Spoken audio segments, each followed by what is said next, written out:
हरे कृष्णा। तो एक बहुत बड़ा आश्चर्य ये है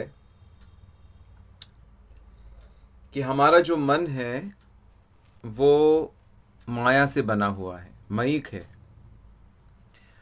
और भगवान जो हैं वो दिव्य हैं, इंद्रियातीत हैं। लेकिन ये माया से बना हुआ मन भी हमें भगवान की प्राप्ति करा सकता है, करा देता है। जो भी चीज़ माया से बनी है वो भगवान तक नहीं ले जा सकती, क्योंकि उसकी अप्रोच ही नहीं है वहाँ तक। लेकिन मन एक ऐसी विशेष भगवान की क्रिएशन है कि माया से बनी होने पे भी यह हमें भगवान से, दिव्य भगवान से मिला देती है। तो ये मन की एक जो अच्छी क्वालिटी है, आप इसको अपने मस्तिष्क पे बिठा लीजिए, लिख लीजिए, जैसे भी करके इस बात का स्मरण रखिए। दिक्कत ये है कि संसार में जो लोग हैं वो मन को बहुत सीरियसली नहीं लेते। विशेष करके जो साधना भी कर रहे हैं हम लोग भी इंद्रियों की साधना जो हम कर रहे हैं उसको हम ज़्यादा मानते हैं कि भाई कितनी माला हो गई जी, इतनी माला हो गई, जोर जोर से, हाँ जी जोर जोर से हो, भोग लगा दिया, हाँ जी हाथों से भगवान को भोग लगा दिया, ग्रंथ पढ़ लिया, हाँ जी ग्रंथ पढ़ भी लिया, और प्रवचन सुनते भी हैं, मंदिर भी जाके सुनते हैं, आंखों से दर्शन भी करते हैं, चरणों से चल के भी जाते हैं, और अभी भी तो हम श्रवण ही कर रहे हैं। लेकिन क्या नहीं जानते, जो सूक्ष्म बात है, जो असली बात है, कि मन जितना करेगा उस भक्ति के अंग को उतना ही माना जाएगा। तन जितना करेगा उतना गिनती में नहीं आएगा। कर्म का जो कर्ता होता है वो केवल मन होता है। करने वाला कौन है? मन कर रहा है। हाँ, उसके हेल्पर्स होते हैं, 10 उसके हेल्पर मिले हुए हैं उसको। कौन? यही आंख, कान, नाक, जीभ, हाथ, पैर, वाणी, जनेंद्रियां, ये हेल्पर्स हैं, ये वर्कर हैं जो दिखते हैं कि ये काम कर रहे हैं, पर एक्चुअली काम कौन कर रहा है? काम मन कर रहा है। जैसे मान लो सड़क बन रही है तो बहुत से लोग लगे हुए हैं, कौन बना रहा है सड़क? वर्कर बना रहे हैं कि सरकार बना रही है? कि दिख रहा है कि लोग वर्कर बना रहे हैं, कॉन्ट्रैक्टर बना रहा है? कॉन्ट्रैक्टर नहीं बना रहा, जो दिख नहीं रही सरकार वो बना रही है।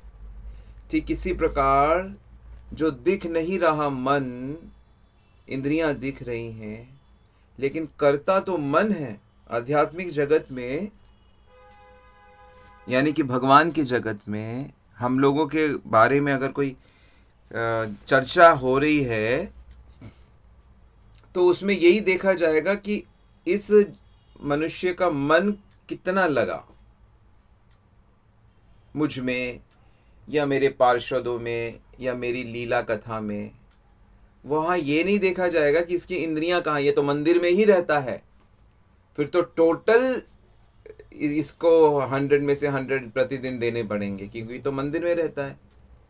सुबह उठ के मंदिर में दर्शन करता है, शाम को सोने से पहले आरती करता है, भक्तों के साथ उठ रहा बैठ रहा है। रविंद्रनाथ टैगोर का एक गीतांजलि में एक गीत है जिसमें एक साधु की कुटिया के सामने उस गली में ही एक वैश्या रहती थी। तो साधु देखता था कि उस वैश्या के पास कई कई शहर के बड़े नामचीन लोग आ रहे हैं, रात को आ रहे हैं, छुप छुप के आ रहे हैं। और साधु सोचता था कि कितनी निर्लज है, कितनी गिरी हुई औरत है। और वो वैश्या साधु को देखती थी कि वो अपने भजन में लगा है, ध्यान में लगा है, और सोचती थी हाय मैं कितनी पापन हूँ, और ये कितने बड़े महात्मा हैं, कितने शुद्ध हैं, कितना अच्छा इनका जीवन है। तो कविता में आगे आता है कि एक ही दिन में दोनों की मृत्यु हो जाती है, और जो देवदूत होते हैं वो उस वैश्य की आत्मा को ले जाते हैं, और जो यमदूत होते हैं वो इस साधु की यात्रा के आत्मा को लेने आ जाते हैं। तो महात्मा कहते हैं, देखो आपसे गलती हो रही है, मैंने जीवन भर भक्ति की है, जीवन भर मैंने, तुम लोग गलती से मेरे पास आ गए, तुम्हें उधर जाना चाहिए और उन देवदूतों को मेरे पास आना चाहिए। लेकिन वो कहते हैं हमारे यहाँ गलती नहीं होती, हमारे यहाँ ये देखा जाता है कि आपका मन में क्या है। तो आपके मन में तो गंदगी थी कि आप हर समय उसके गंदे चीज़ों का ही चिंतन करते रहते थे, और उसके मन में आपके प्रति श्रद्धा थी, शुद्धता थी, उसका तन गंदा था। देखो तन का कितना बुरा हाल हो रहा है, आपके तन को कितने लोग फूल सजा के इसका दाह संस्कार के लिए लेके जाएंगे, उसके तन की कोई परवाह नहीं कर रहा। तो कहानी बड़ी सुंदर है, लेकिन उसने ठीक जगह पे इस कविता ने इशारा कर दिया कि आध्यात्मिक जगत में जाने के लिए इंद्रियों की उतनी वैल्यू नहीं है। वैल्यू है अगर वो मन के साथ साथ चलें तो, पर अपनी उनकी वैल्यू नहीं है। वैल्यू मन कितना भगवान पे लगा है। भगवान इंद्रियों के वर्क को वर्क नहीं मानते, भगवान मन के वर्क को वर्क मानते हैं। इसीलिए मूल बात, हाँ, पूरी गीता में भी मन मना भव मद भक्तो मद्याजी माम नमस्कुरु मैया वेशा मनो ये माम नित्य युक्ता उपासते मया सक्ता मना पार्था योगम यजमुन मदाश्रया। सब जगह भगवान ने मन की ही बात करी है। तो इस पॉइंट को अच्छे से आप लोग अपनी गांठ बांध लीजिए। मन का जो कर्म है वही कर्म है। हाँ, कर्म कैसे होते हैं? दो प्रकार से होते हैं। एक होता है मन प्लस इंद्रियां भी उसके साथ कर्म कर रही हैं, और एक होता है केवल मन कर्म कर रहा है। जब रात को आप लोग सो जाते हो अपने गद्देदार बिस्तर में, तो आपकी इंद्रियां भी वहां पे हैं, लेकिन फिर भी आप अपने मन से क्या क्या चीजें दर्शन करते रहते हो, कहाँ कहाँ घूम आते हो। कहाँ नहीं घूम आते आप, हर किसी से मिल लेते हो मन के चिंतन के द्वारा। करते हो कि नहीं करते? तो सोए हुए भी, लेटे लेटे भी अनेक कर्म हो जाते हैं। ये तो भगवान का शुक्र है कि कलयुग में मन के पापों को माफ किया गया है, कि मन से किए हुए पाप जो उसको माफ कर देते हैं। लेकिन मन से किए हुए पुण्यों का फल मिल जाता है कलयुग में। मन से किए हुए पुण्यों को फल, जैसे मान लो कोई आपके पास धन मांगने के लिए आया, लेकिन आप उसको नहीं दे पाए क्योंकि आपके पास है नहीं, लेकिन आप मन से उसकी मदद कर देते हो, तो भी कहेगा कि हाँ चलो इसने मदद कर दी। तो ज़्यादातर जो बाबा जी होते हैं, साधु होते हैं, जिनके पास ज़्यादा संसाधन नहीं होते, तो वो मन से ही भगवान की सेवा करते रहते हैं, मन से ही भगवान को श्रृंगार करते हैं, मन से ही उनको खिलाते हैं, घुमाते हैं, पिलाते हैं।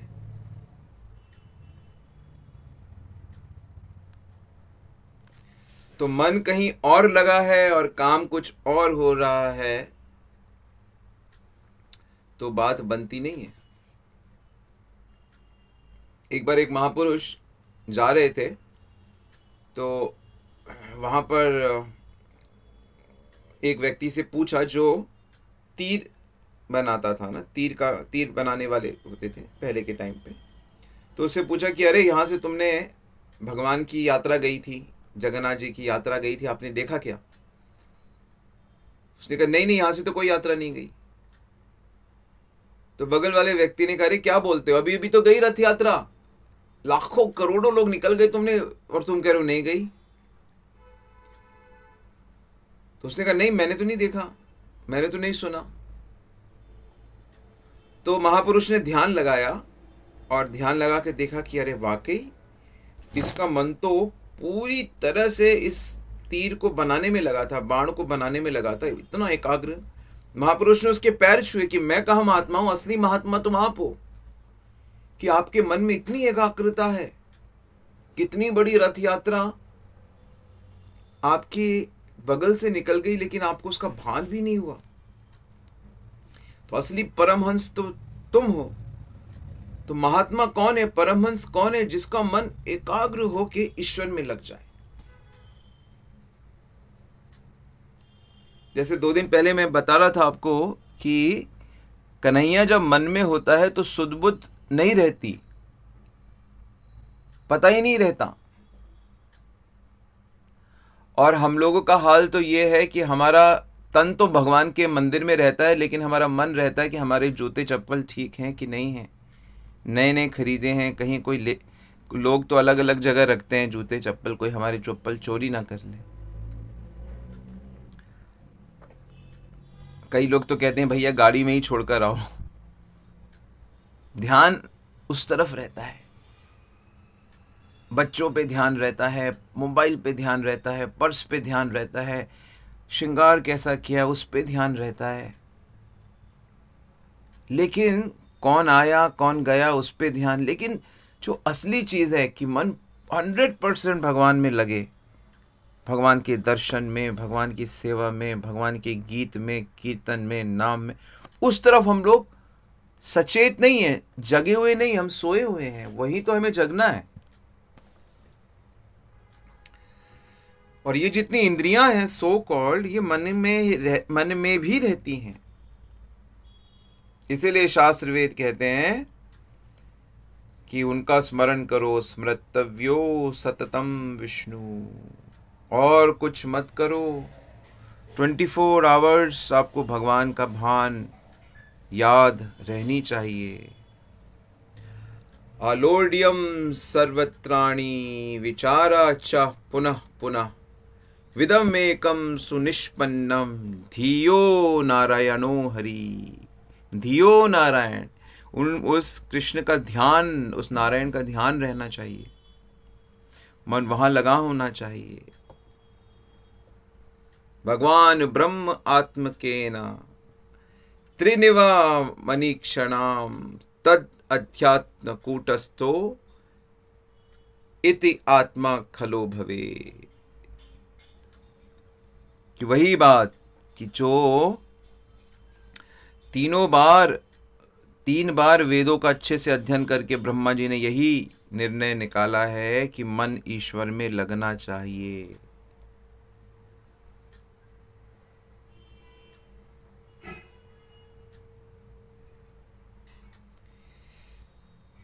भगवान ये नहीं देखेंगे कि तुम्हारा शरीर कौन से धाम में है, तुम्हारा शरीर कोई मंदिर में है, किसी आश्रम में है। वो ये देखेंगे कि तुम्हारे मन का लगाव कहाँ है,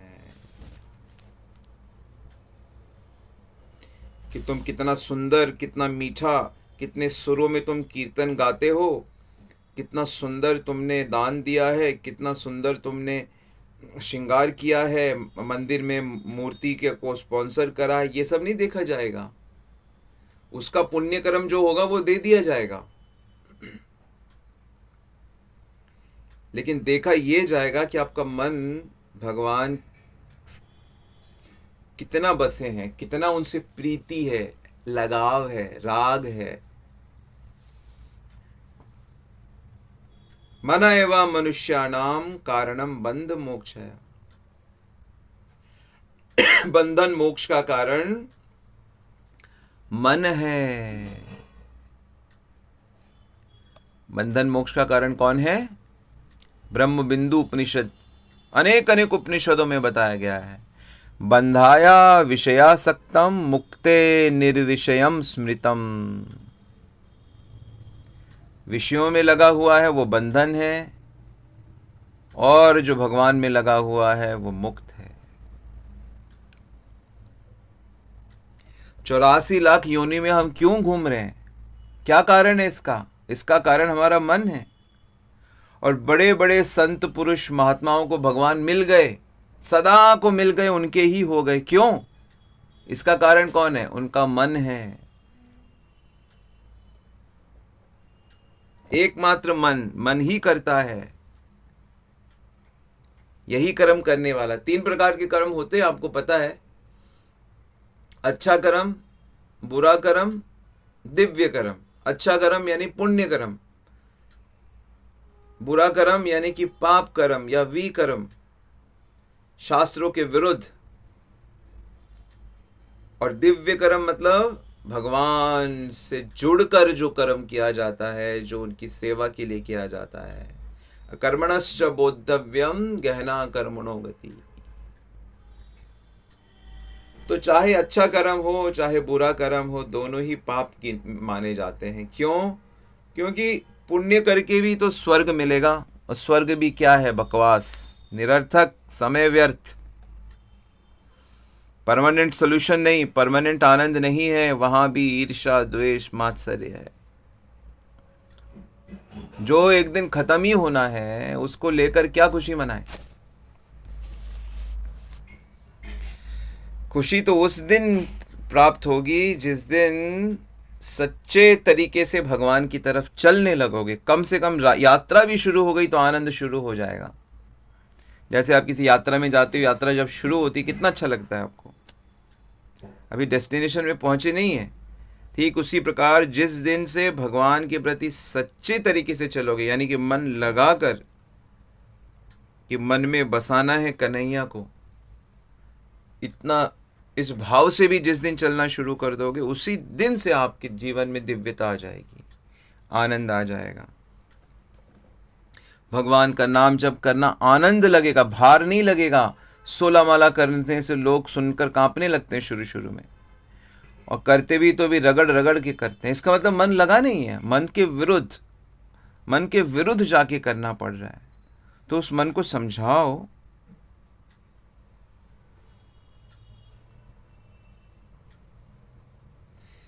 तो कुछ भी हम और करते हैं, कुछ भी, चाहे आईएएस अफसर बन जाए, इंजीनियर, डॉक्टर बन जाए, विदेश चले जाएं, एक अच्छी नौकरी वाली पत्नी हमें मिल जाए, हमारा बढ़िया सा 3 BHK 4 BHK फ्लैट हो जाए, कुछ भी हो जाए, सब निरर्थक। वहां पे भी परेशान ही रहोगे।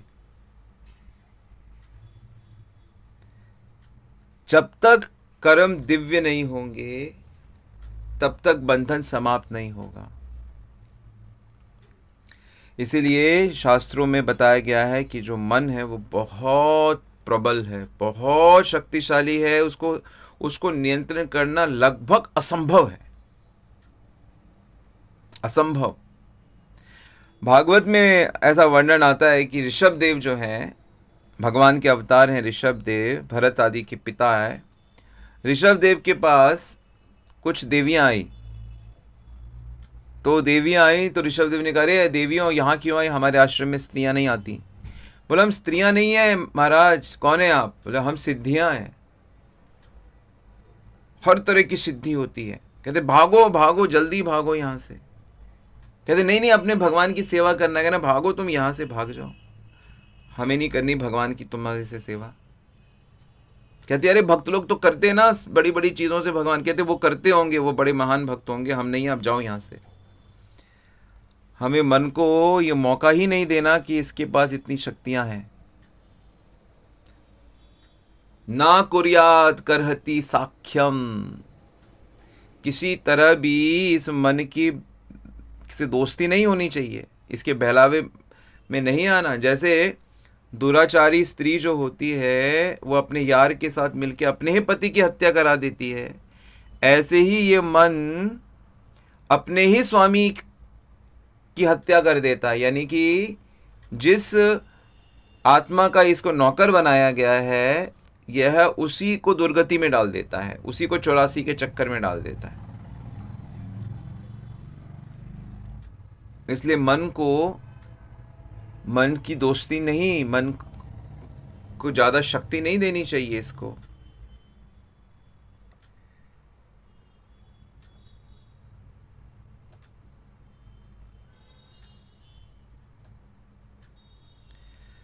तो हालांकि अलग अलग योगों में मन को नियंत्रित करने के कई उपाय बताए गए हैं। चित्त को निरोध करो, ये करो, वो करो, लेकिन उससे थोड़ी मन कंट्रोल में आता है। पतंजलि योग में भी बहुत से नियम बताए गए हैं, लेकिन उसमें एक नियम उन्होंने जोड़ दिया कि भैया अगर ना हो तो ईश्वर प्राणिधान, ईश्वर की शरण में जाओ। वो बड़ा कंफ्यूज करता है कि ईश्वर की शरणागति का पॉइंट पतंजलि योग में क्यों दिया हुआ। वो इसलिए दिया हुआ है कि देखो इससे तो होगा नहीं, इससे होगा। वहां पे भी भक्ति, बिना भक्ति के, बिना कन्हैया के, बिना कृष्ण के मन नियंत्रित में आना असंभव है।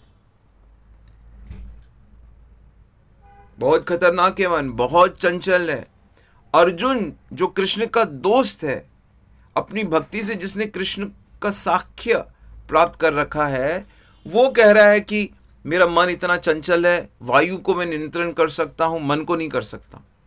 क्षण में पाताल, क्षण में आकाश, क्षण में इधर से उधर, क्षण में, अरे लाइट की जो स्पीड है या जिस भी अंतरिक्ष की चीजों की जितनी भी गति, वो मन के नीचे ही है। मन से अधिक गतिशील कोई है ही नहीं, ना हो सकता है। एक कन्हैया हो सकता है बस।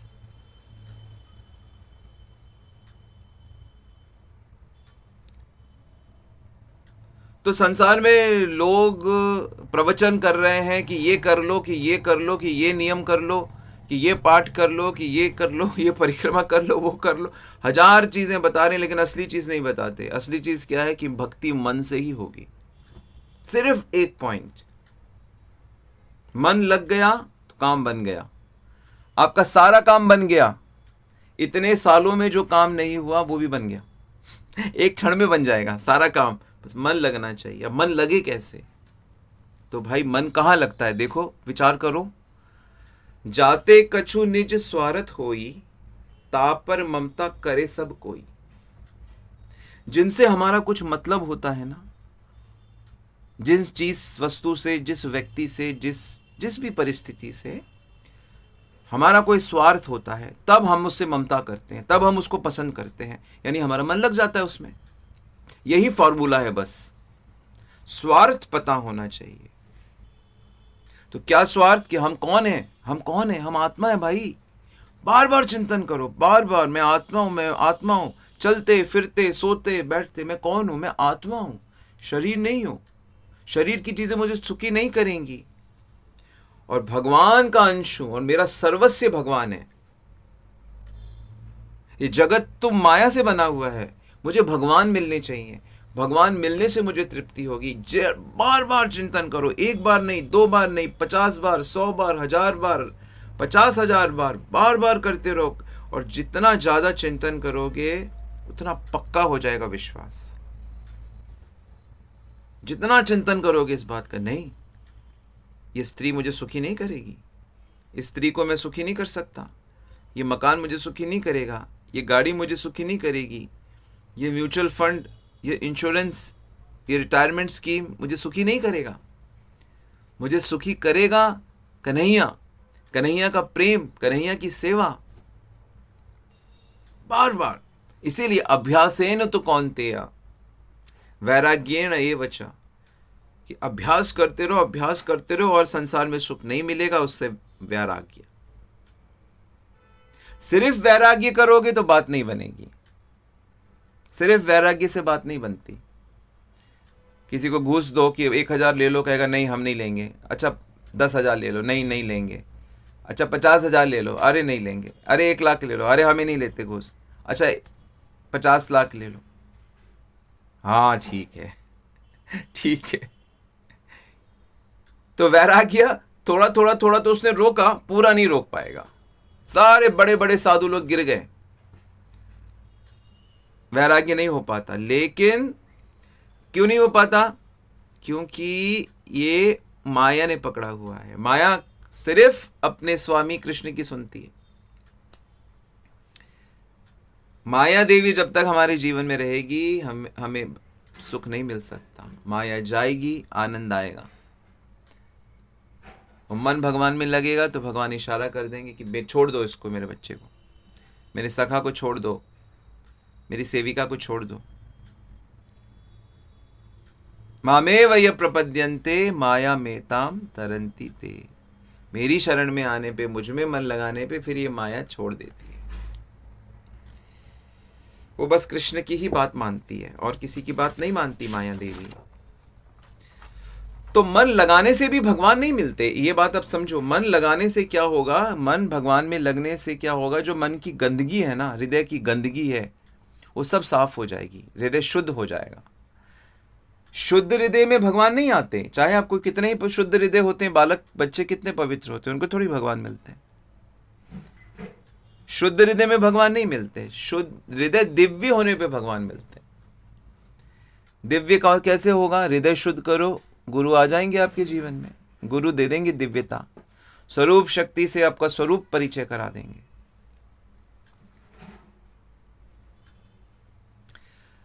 तो उसकी हमें चिंता नहीं करनी चाहिए, हमें चिंता करनी चाहिए कि हमारा पात्र जो है, हमारा हृदय रूपी पात्र शुद्ध हो जाए, उस पर जोर लगाओ, बाकी भगवान कर देंगे। तब भगवान प्राप्त हो जाएंगे, बिल्कुल वैसे प्राप्त हो जाएंगे जैसे आंखों को अभी संसार प्राप्त है। जैसे संसार कितना स्पष्ट है, कितना स्थूल है, ऐसे ही भगवान स्पष्ट हो जाएंगे, स्थूल हो जाएंगे। तो फिर आप कह सकते हो कि मन ने दिला दिया, दिला दिया, मयिक मन ने दिव्य भगवान को दिला दिया। यही कृष्ण का आशय है, बार बार मन को लगाने की बात करें, मन को भगवान में लगाने की।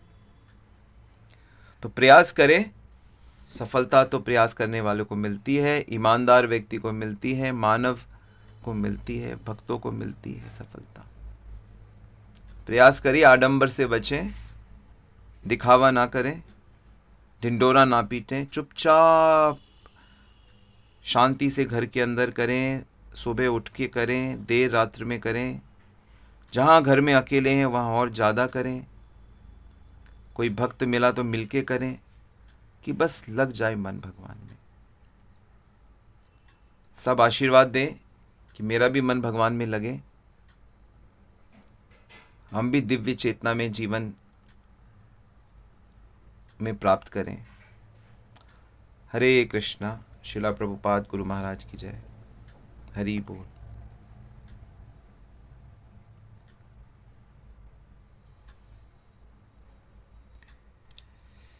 ऑल राइट, किसी का कोई प्रश्न है तो पूछ सकते हैं।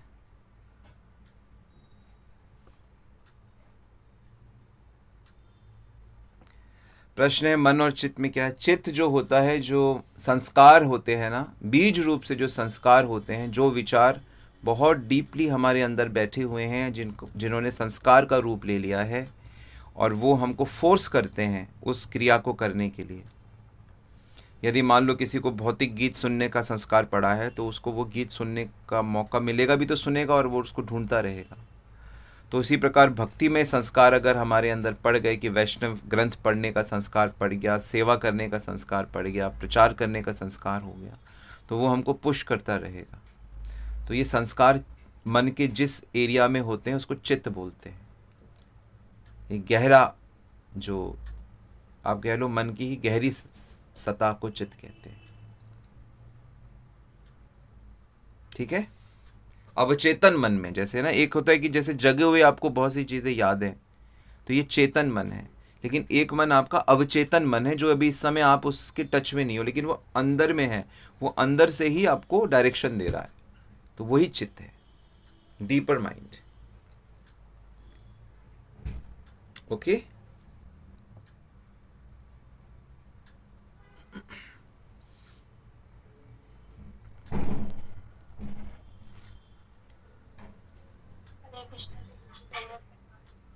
हरि बोल।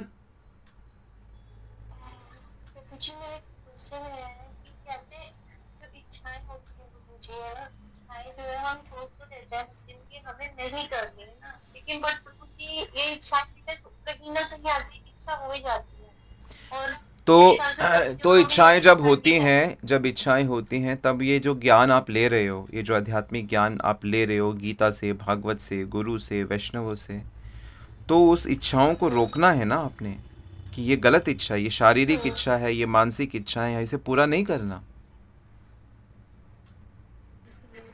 उसको आध्यात्मिक, उससे हट के वहां से निकल गए, लेकिन फिर भी कुछ छोटी मोटी इच्छाएं अपने नहीं नहीं, सपनों के छोटी प्रति मोटी इच्छाएं भी जो पूरी इच्छा नहीं, पूरी नहीं, जाती हूँ। नहीं करनी पूरी। हम्म, छोटी मोटी इच्छाएं भी तो पूरी नहीं, इसके आप आध्यात्मिक इच्छाएं फिर इसको करनी है। कैसे हटा सकते हैं हम, बिल्कुल आए ना इच्छाएं, मतलब ऐसे क्या हो जाएगी, ऐसे इच्छाएं आए आध्यात्मिक ना, उसको इच्छाओं क्या को, करें। आध्यात्मिक इच्छाएं आए, आध्यात्मिक इच्छाओं करते रहो और आध्यात्मिक इच्छा बनाते रहो। इच्छाओं को आध्यात्मिक इच्छाओं में कन्वर्ट करो, भौतिक इच्छाओं को पूरा मत करो, उसके कष्ट को सहो, और आध्यात्मिक इच्छाएं कर करके उसको बढ़ाते जाओ। जैसे मान लो हमारे बड़े बड़े महाराज लोग जो हैं वो क्या कहते हैं कि हम मंदिर बनाएंगे, तो बड़ा मंदिर बनाएंगे तो बहुत सारे लोग उसमें लग जाते हैं, तो सबकी इच्छाएं उस मंदिर को बनाने में लग जाती हैं कि हम बहुत बड़ा उत्सव करेंगे, कि चलो हम ये करेंगे वो करेंगे, सारी आध्यात्मिक इच्छाएं बनाकर जीवन उसमें लगा देते हैं। आ रहा है समझ? तो जी प्रभु, जी आध्यात्मिक प्रभु, इच्छाएं को करके उसको उस पे काम करना है। जी प्रभु।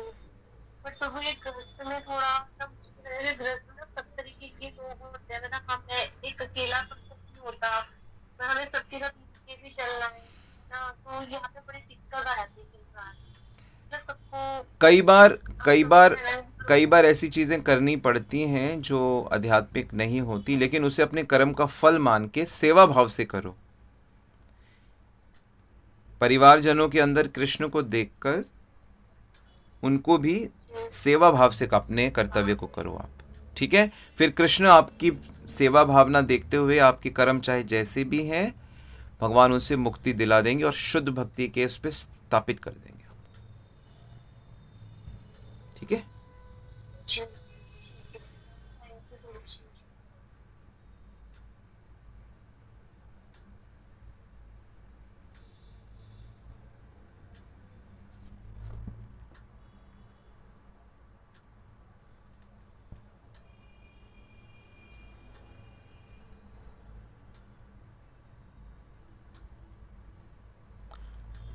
और कोई प्रश्न किसी का?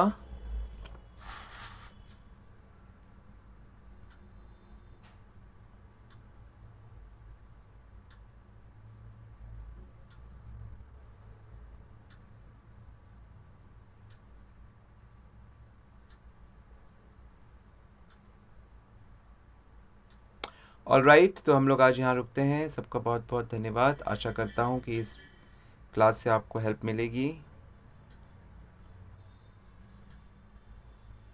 वांछा कल्पितरुभ्यश्च कृपा सिंधुभ्येव च पतितनां पावनेभ्यो वैष्णवेभ्यो नमो नमः। जगत गुरु श्री प्रभुपाद की जय, श्री गुरु महाराज की जय।